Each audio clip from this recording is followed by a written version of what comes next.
ਲੋ ਮਿਸਤਰੀ ਸਾਹਿਬ ਚਾਹ ਪੀਓ। ਤੇ ਮਿਸਤਰੀ ਸਾਹਿਬ ਇੱਕ ਗੱਲ ਦੱਸਾਂ, ਕਰਮਾਂ ਵਾਲਿਓ ਤੁਸੀਂ ਪੜ੍ਹੇ ਲਿਖੇ ਹੁੰਦੇ ਨਾ ਤੇ ਅੱਜ ਤੁਹਾਨੂੰ ਮਜ਼ਦੂਰੀ ਨਾ ਕਰਨੀ ਪੈਂਦੀ। ਪੜ੍ਹੇ ਲਿਖੇ ਭਾਈ ਜੀ ਮੈਂ 12 ਕੀਤੀਆਂ ਹੋਈਆਂ।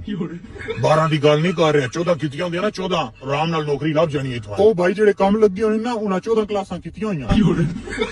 ਮੈਂ ਪੜ੍ਹਾਈ ਦੀ ਗੱਲ ਨਹੀਂ ਕਰਦਾ ਪਿਆ, ਬੰਦੇ ਕੋਈ ਡਿਗਰੀ ਕੀਤੀ ਹੋਵੇ, ਕੋਈ LLB, ਕੋਈ ਡਾਕਟਰੀ, ਕੋਈ ਇੰਜੀਨੀਅਰਿੰਗ, ਫਿਰ ਕੋਈ ਸਬਬ ਲੱਗਦਾ ਭਾਈ ਜੀ। ਉਹ ਬੰਦਾ ਜਿਹੜਾ ਵੇਖਦੇ ਪਿਆ ਨਾ, ਜਿਹੜਾ ਮਸਾਲਾ ਬਣਾਉਂਦਾ ਪਿਆ, ਉਹ LLB ਕੀਤੀ ਹੋਈ ਹੈ, ਵਕੀਲ ਹੈ ਭਾਈ।